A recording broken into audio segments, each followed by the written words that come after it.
సంతానలేమి సమస్యకు చక్కటి పరిష్కారం చూపిస్తున్న Ria fertility test tube baby centre CN hospital Kurnool. Vijayawada ఇంకా జల దిగ్బంధంలోనే ఉంది. క్రమంగా నీటి మట్టం తగ్గుతోంది. పలు కాలనీలో పీకల్లోతు వరకు ఉన్న నీళ్లు మోకాళ్ల వరకు చేరా.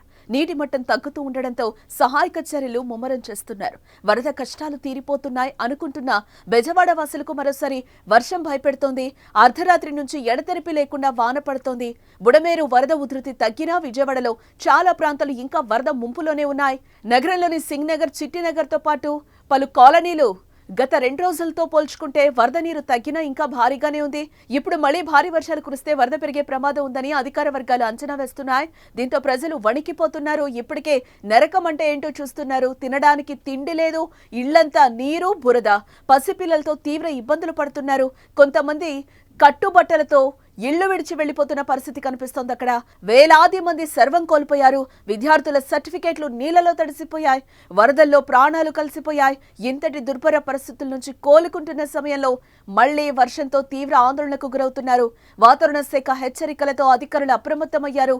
ముందు జాగ్రత్త చర్యలు చేపట్టారు. ప్రకాశం బ్యారేజ్ వద్ద నీటి మట్టం పూర్తిగా తగ్గింది. దీంతో రెండో ప్రమాద హెచ్చరికను ప్రభుత్వం ఉపసంహరించుకుంది. బ్యారేజ్ వద్ద ఈ రోజు ఉదయం 5,25,000 వరద ప్రవాహం చేరుకుంది. 30 గంటల్లో 6.5 లక్షల క్యూసెక్కుల మేర వరద ప్రవాహం తగ్గింది. పులిచింతల నుంచి 4 లక్షల క్యూసెక్కుల మేర వరద నీరు వస్తోంది.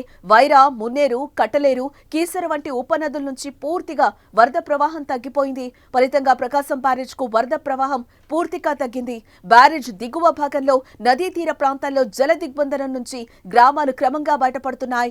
మళ్లీ వర్షం వస్తే కృష్ణానది మరోసారి ఉగ్రరూపం దాల్చే అవకాశం కనిపిస్తోంది. ఇటు మరోవైపు విజయవాడలో సహాయక చర్యలైతే కొనసాగుతున్నాయి. హెలికాప్టర్లు, డ్రోన్ల సాయంతో ఆహారం, మంచినీళ్లు ఇస్తున్నారు. ఆహారం పంపిణీకి డ్రోన్లను ఉపయోగిస్తున్నారు. ప్రభుత్వంతో పాటు స్వచ్ఛంద సంస్థలు వరద బాధితులకు సాయం చేయడానికి ముందుకొచ్చాయి. అయితే చాలా చోట్ల ప్రజల ఆకలితో అలమటిస్తున్నారు. పాలు, నీళ్ల కోసం ఎగబడుతున్నారు. ఇక సీఎం చంద్రబాబు కంటి మీద కునుకు లేకుండా వరద ప్రభావిత ప్రాంతాల్లో పర్యటించడం, రాత్రి పగలు అనే తేడా లేకుండా ముంపు ప్రాంతాలను పరిశీలించి సహాయక చర్యలను పర్యవేక్షిస్తున్నారు.